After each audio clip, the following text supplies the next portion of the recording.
Hey y'all, it's Cam again. So I gotta put on my heavy duty glasses for this. Okay, so this will be video or page 15 of the JFK documents, video 3, because you just had to go in there and look. They should all be kind of in line, but I had to record this one in like 3, 4 videos just because it's got 18 pages. It's a lot of reading per page like this. You can see it. And so, anyway, I'm going to start here at 50. Okay, so they asked her about one Vicente Lago, who is a regular guest at the AMCOG house and who seems to be particularly interesting to them. They also wanted to know what diplomat visit the AMCOGs.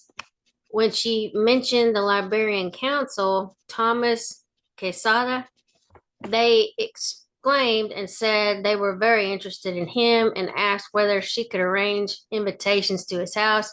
Other diplomatic personnel, AM Fauna 14, mentioned as visitors to the AMCOG.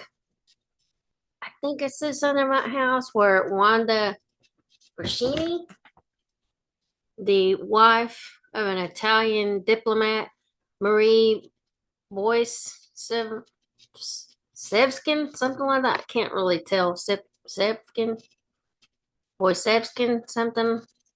Anyway, the wife of the Dutch ambassador, Brazilian ambassador Luis Esteban, or excuse me, something, a Bastion or Sebastian, maybe. Pinto, a female secretary of the United Arab Republic Embassy, and wife of a former Japanese ambassador. Fortunately, during the 4 weeks following A.M. Fauna's release from DSC custody, no diplomats visited the AMCOG house. Says Ari visits to 201-294-718 household. So these are all some of the codes associated with those people, I guess. With the knowledge and encouragement of the DSC, AM Fauna 14 visited the AMCOG house nearly every day. Her first visit took place at noon on 11th of October, and she stayed until about 1800 hours, during which time she told AM Cog 3 the entire story. He listened and took a few notes, but kept most of the story in his memory. He encouraged and calmed AM Fauna 14, told her to follow DSC instructions to the letter, and assured her that QBark would send her instructions. AM Fauna 14's immediate preoccupations with AM Cutler 2 and AM, I think it's WRE, something like that too. Those are cryptonyms, um, who she knew to be blown to the DSC as QBark agents. AM Fauna 39, who was not yet identified but had her telephone number and might call her at any moment with damaging results to himself, and the possible arrival of SW messages from QBark naming other agents personnel or agent personnel. On October or 11th of October, the day after her release, AM Fauna 14 sent a message to AM Cutler 2 via AM Fauna 15, and the mother of Manuela, Manolo, maybe, via mining, something like that, warning her that she had been arrested. She also asked AM Cog 2 to send a warning to AMWEE2. So AMWE and then AMWE here. And then something about 201-297-045 pertaining to 201-321-164 being identified, I think, by DSC. And then on 13th or 14th of October, AM Cog 2 went to the home of Albertina O'Farrell, where she met Wanda Foschini, who she asked merely to warn Wanda Foschini, warn AMWE2 that the DSE and AMWE2 identified. 2 or 3 days later, Wanda Foschini reported back to AMCOG2 that AMWE2 evidently was not taking the warning seriously. By this time, however, AM Fauna 14 was sure that AM we too knew that something was wrong because he had telephoned AM Fauna 1's mother asking for Soledad and had been told that Soledad was unknown regarding Albertina O'Farrell's knowledge of these developments. AM Fauna 14 believes that she probably knew more than the AM Fauna 14 had been arrested and then released. There's got a bunch of codes there. Yeah, it's something about regarding knowledge of. Okay. On 13th of October, AM Fauna 14 sent a warning telephone call to AM Fauna 39. She dialed 206192 and told the woman who answered, please tell Manolo that Soledad called and that he should not telephone me because I'm going to be out of Havana and will call him when I return. AM Fauna 14 is not sure now whether AM Cog 3, whom she consulted on the best way to do this, had noted the telephone number. Another person to whom AM Fauna 14 sent a warning was her lover, Manuel Campania. Campanione,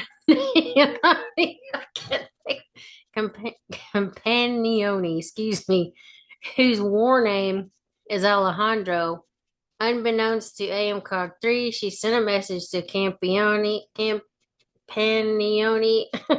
via AM Cog 3's chauffeur telling him to stay away from her, but asking him to telephone her occasionally. And then something about arrested and being released. And then on 20th of October, when she arrived home from work, AM Fauna 14 found Carlos waiting downstairs for her, trying to divert his attention from the mailbox. She invited him to come right in, but he asked her why she did not open her mailbox first. She did so and found two letters from AM Fauna 1, dated 19th and 25th of September. They both contained veiled references to names like Carmina. You're going to fall off the bed, dog. Sorry, my dog is giving me trouble. AM Cutler 2, Edgardo, AM Fauna 27, El Grande, AM Fauna 25, and Igor, AM We 2. One of them instructed AM Fauna 14 to have Carmina introduce her to Edgardo, and the other intimated that Igor had something for her. Carlos ordered her to develop these letters, and she did so. No secret writing appeared, which did not surprise AM Fauna 14 because the letters themselves contained instructions for her, but it did surprise Carlos, who again began to accuse AM Fauna 14 of double-crossing him.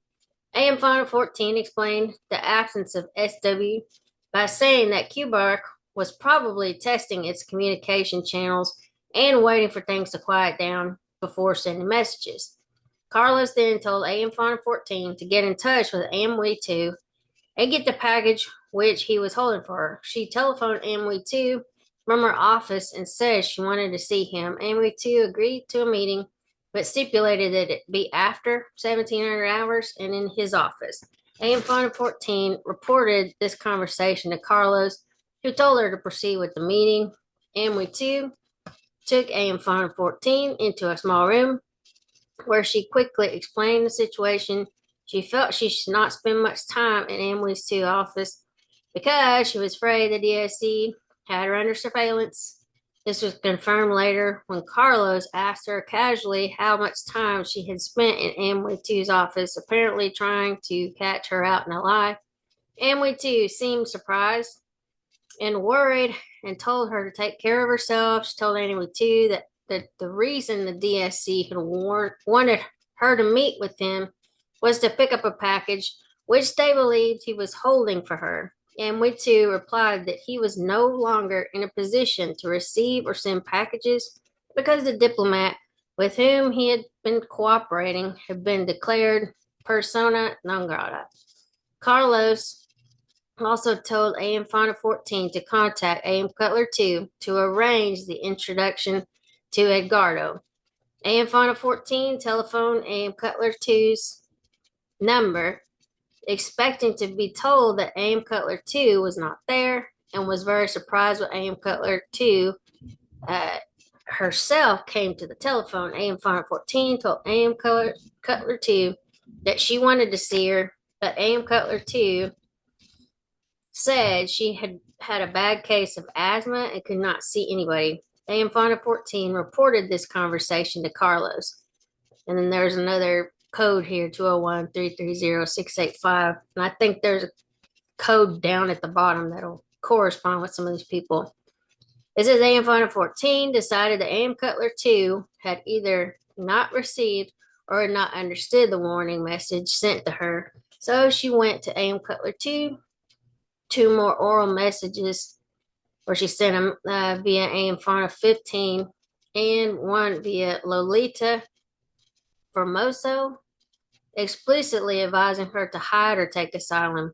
Carlos continued to press AM Final 14 to see AM Cutler 2, and AM Cutler 2 showed no signs of heeding AM Final 14's warnings.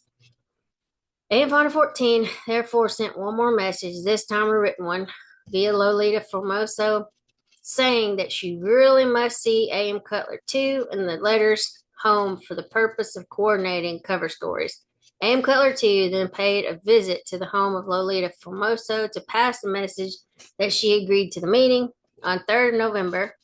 With the knowledge of Carlos, AM Final 14 went to AM Cutler's house. Carlos briefed her to obtain an introduction to Edgardo, to find out where AM Cutler 2's coffee shops were located, and to find out whether AM Cutler 1 was a close friend of Eloy Gutierrez Manolio. Manolio, like that. These names are sometimes a little hard to pronounce. AM Cutler 2 told AM Final 14 to tell the DSC that AM Cutler 1 was not a close friend of Gutierrez Manolio. She said to add that she was very angry with AM Cutler 1 and thinking of divorcing him. AM Final 14 and AM Cutler 2 devised the following cover stories for the protection of the source of the airline passenger manifest. AM Final 18, whom AM Final 14 does not know, and of Edgardo, AM Final 30 or 27, whom AM Final 14 does not know. Before leaving Cuba, AM Final 1 had asked AM Cutler 2 to look out for his mother and to pass on to AM Final 14 anything that might come addressed to Betty. One day, a colored woman, that's what it says, at AM Cutler 2's coffee shop on Calle San Rafael with a package addressed to Betty. The coffee shop employees had thought that the package was intended for an employee whose name is Ketty, and had given it to her, but she said it was not hers, and their matters rested until one day when AM Cutler 2 visited the coffee shop and was told about the incident. She told her employees that she knew who the package was intended for and took it away with her. AM Cutler 2 had received a letter from AM Final 1 dated 18th of October saying that she would receive a visit from a person known to her who would introduce her or himself as Edgardo, and asking her to introduce Edgardo to AM Final 14. This person was not or has not yet arrived, and AM Cutler 2 does not know who he is. AM Cutler 2 agreed to stick to these stories in case she's interrogated and to brief Ketty to support the coffee shop story. She also told AM Final 14 she had declared or decided to go into hiding immediately. AM Final 14 asked her not to do it so soon after her visit, but AM Cutler 2 said that AM Final 14 should provide her with cover by telling the DSC that AM Cutler 2 has spoken of taking a holiday at Veradero, something like that. Making her report to Carlos after this meeting. AM Final 14 told these cover stories as though they had just been revealed to her by AM Cutler 2. A fourth letter arrived from AM Final 1, consisting of 2 pages of overt text. AM Final 14 was sure that it contained SW because of the banalities in the cover letter. Before turning it over to Carlos, she took it to AMCOG 3, who had somebody make a literal copy of it and then destroyed the original. AM Final 14 turned the copy over to Carlos, who had her develop it, and was again disappointed and angry when no SW showed up. Station comment: this letter has contained SW number groups for OWVL reception. On or about 10th of November 1963, the year JFK died, AM Final 14 prepared a written report for the DSC on the visitors to the AMCOG household. This report was actually dictated by AMCOG 3 to AM Final 14, who took it down on the typewriter. She then made a handwritten copy of the report to turn in to the DSC, keeping the handwritten copy for herself briefing. She brought the typewritten copy out with her. Following is a literal translation. It says, Dr. Ernesto Marti and his wife Lolita. I do not know them very well. All I can say about them is what I have heard, that they are old friends of the family and that the doctor took a trip to Mexico with AMCOG 3's uncle after the latter's election, excuse me. Senor, I guess, Pedro Carrillo and his wife, Margot. He is a brother of Justo Carrillo and has been a friend of the family for a long time. They sympathize with the revolution in some aspects, but their daughter, who I think is engaged to the son of AMCOG 2, left Cuba for exile, and this caused them to change. I do not know why their daughter had to take asylum.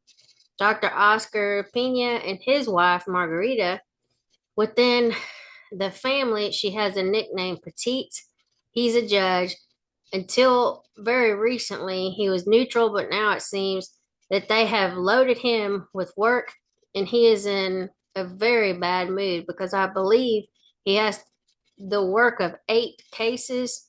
She does not sympathize much with the revolution. They have no children, but almost all of her family is abroad, which I think is her principal reason for being discontented. The Senora Nanita de Carames, I guess. She is the wife of, I don't know, I don't think they know the name of the person. I think that's what that means. Wife of Carames, the chief or former chief of police of Havana. She has a daughter by him whom she brings to lunch every Sunday, and she's also caring for a son of Carames who is insane and in an asylum.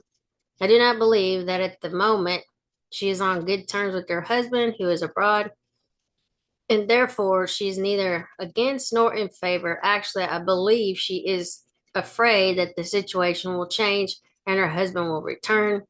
Senor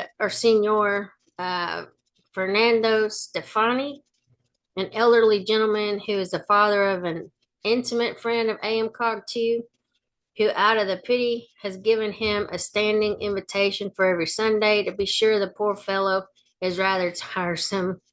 And it says Elsa Diaz Biart. Her family has been friendly with the AMCOG family for many years. They're school friends. She has a sister abroad and a brother who is in prison. Her father and mother seldom come to the house. A sister of hers is a doctor of some form. All she does is obtain medicines for the prisoners, thereby causing a lot of trouble for AMCOG 2, AMCOG 3, and the old man. Joaquin Sanchez and his wife, Sarah, according to what I've heard, he is a traveling salesman for some laboratory. His wife is the sister of the wife of the old man's 2 nephews, Pancho and AMCOG 3. It's SIC, I don't know, maybe something's about spelling. And then I've also heard that she is always trying to get medicine for her son, who, from what I've heard, is abnormal. Dr. Maria Dolores Sanchez Pacino. She lost both her mother and father when she was 13 years old, and the AMCOG family took her in as an adopted daughter. The old man paid for her education. She is like a daughter to him and like a sister to the nephew and niece. She works in the emergency hospital. She's not openly opposed to the regime, but nevertheless, she separates from her brother and her relatives. Has greatly affected her. Oh, her separation from her brother. Okay. And Dr. Vicente Lago and his wife, Maria Julia, or Julia, maybe. His brother, Roberto Lago, who died some years ago, was Paula's first husband. They have two sons abroad. From what I've heard, he devotes himself exclusively to his profession, and it is she who is most upset by the separation of her children. Mercedes Valdez Chacon, a case very similar to that of Stefani, except that she's a woman who is a very good friend of A.M. Cog2's husband and is the same situation with her relatives abroad. She is just one more of the many refugees in search of warmth and friendship with no friends left in Cuba. Julio Bravo, a longtime friend of Pancho, all his family is abroad. He's another case of warmth and friendship. He uses the swimming pool a lot. He's alone. I have even seen him cutting trees with AMCOG3, a typical case of an unhappy man. In the afternoons, he plays chess with the old man, and I have never heard him say anything bad about anybody, not even about the situation. The only thing, as is natural, he misses his daughters and his wife. There's another code name there, or code number. And then Raquel Casagran, something like that. The widow of the director of culture in the Grau government, uh, Jesus Casagran, and sister of Raul Lazaro, who is military aide to both Grau and Prio. She is very highly regarded by the family. I've never heard her express herself in any way against the government. I would call her neutral. Olga Crescente, former wife of Jose Maria de la Aguilera. She comes to the house with her two daughters and her mother, who is a cousin of Senora Paulina. AMCOG2 helped her a lot in hiding her husband during the Batista tyranny. I've also heard that AMCOG3 helped her with their divorce. Apparently, she does not sympathize with the revolution, although I believe that is out of spite against her husband. Her mother's name is Leopoldina Sanchez Vida de Crescente, and her nickname is, I guess that's Nonga. I can't see what that says. Let's see. I think I'll stop right there and then start up again. This will be in, but that way it doesn't shut off on me for whatever reason. We've got weather coming through, obviously. Keep hearing thunder and stuff. But let me stop it here and then we'll finish this off. It'll be 4 videos of this one. So it's just 18 pages of stuff. Anyway, I'll talk to you in a little bit. Bye.